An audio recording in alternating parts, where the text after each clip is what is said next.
Então agora vamos falar da busca minimax, que é o algoritmo que constrói a função de política do agente inteligente para jogos, né?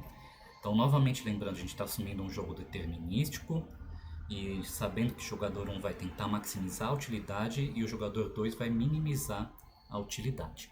Então a ideia é que eu vou construir a árvore minimax e eu vou criar a política P de S que vai seguir pelo caminho de S, né, que vai levar a maior utilidade, assumindo que seu adversário também é ótimo, né? Então, a ideia aqui é que se os dois jogadores forem ótimos, você já está tomando a melhor ação para se precaver do seu adversário, que também é muito bom.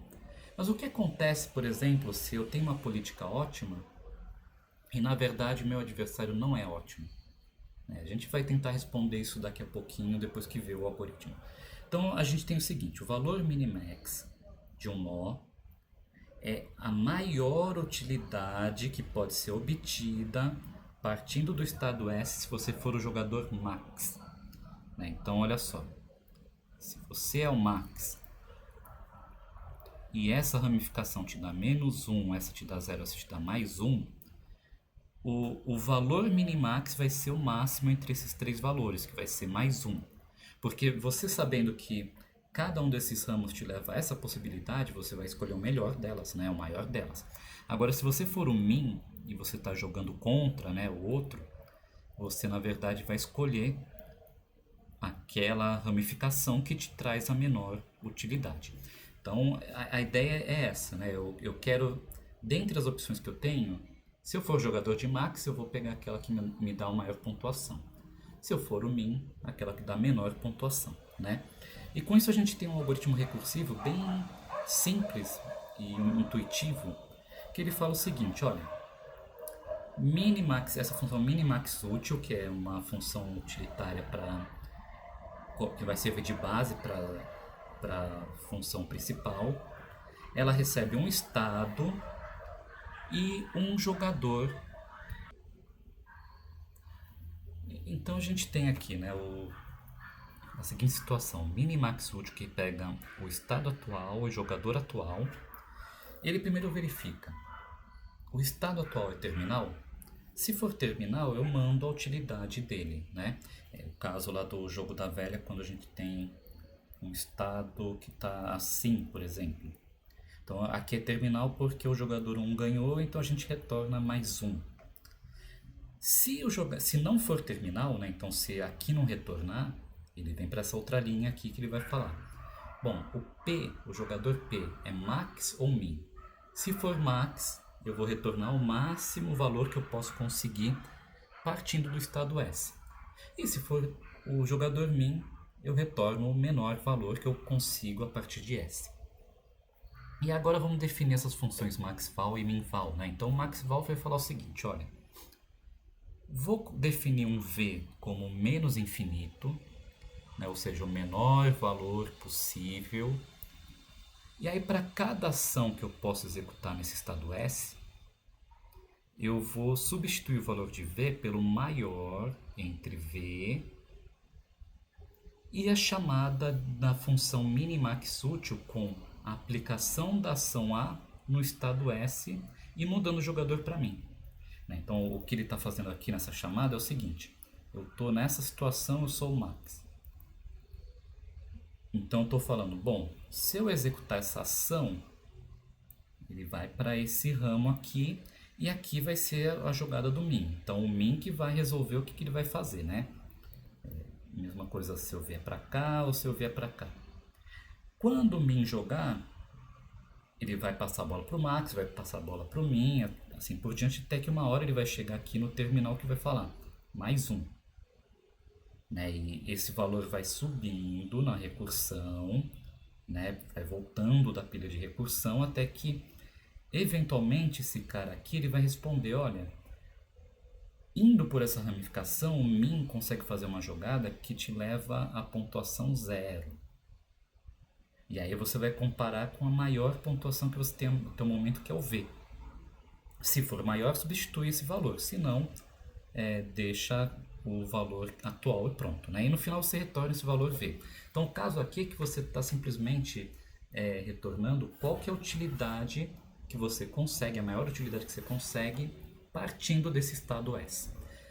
Analogamente, o MinVol faz a mesma coisa, só que agora eu começo com o valor infinito, o maior possível, e eu vou calculando o menor valor entre V e a chamada recursiva de min-max útil, só que agora passando a bola para o jogador max. Com isso, né, o jogador minimax, para o jogador 1, né, começando do jogador 1, ele é simplesmente você escolher a ação. Para cada ação do estado inicial S, eu escolho a ação que maximiza o resultado de minimax útil, né, do resultado dessa ação do estado S, passando a bola para o mínimo, né? Então veja que aqui eu posso executar esse algoritmo a partir de qualquer estado inicial, não preciso começar do estado inicial do jogo, né? Então, a qualquer momento, se o estado atual do meu jogo está assim, eu posso chamar essa ação com essa função com esse estado e ele vai me retornar a ação ótima para eu jogar. Então, essa é a ideia desse minimax. A complexidade de tempo e espaço dessa busca minimax, né, ele vai ser proporcional ao fator de ramificação da árvore e também à profundidade de busca, né, até onde que eu tenho que buscar até chegar no terminal. Então, o tempo é b elevado a m, né, então isso pode levar um tempo considerável, e o espaço b vezes m é mais razoável, né, o quanto que eu preciso armazenar de memória numa implementação eficiente. Para ter uma ideia, o xadrez ele possui b igual a 35 e m igual não, é aproximadamente 35 e m aproximadamente 100, né? Então o custo de tempo é na ordem de 10 a 154, é um valor muito alto. Por isso que a busca em árvore minimax não é factível para o problema do xadrez, né? Ele se torna intratável. Que solução a gente pode dar para esse problema? Bom, eu posso, por exemplo, limitar a profundidade de busca, né, ao invés de chegar até a folha. Só que, uma vez que eu não chego num nó que é um estado terminal, eu preciso também criar uma heurística, uma função heurística que estima o valor da utilidade daquele nó, né? Então eu tenho que ter pelo menos uma estimativa se eu estou indo por um caminho bom ou ruim. Então aí a busca não fica tão exata, né? Antes de terminar esse vídeo, vamos responder aquela pergunta. O que acontece quando o jogador 1 tem uma política ótima, vamos chamar de π estrela política ótima, e o jogador 2 tem uma política qualquer que não é ótima, né? O que acontece é o seguinte: como o jogador 1 está sempre jogando para maximizar, se o jogador 2 não é ótimo, né, então digamos que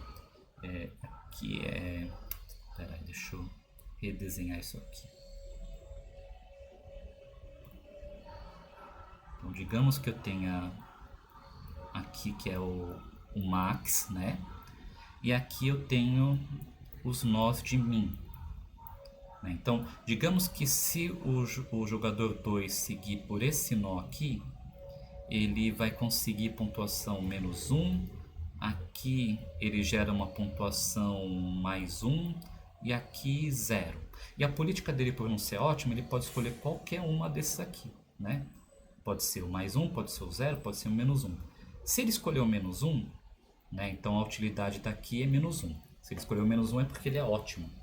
Agora, se ele escolher o mais 1 ou 0, a utilidade do max vai simplesmente aumentar, né? Porque o fato aqui é que o jogador min não foi competente para minimizar. E se ele não foi competente para minimizar, então o max vai ter uma vantagem extra, né?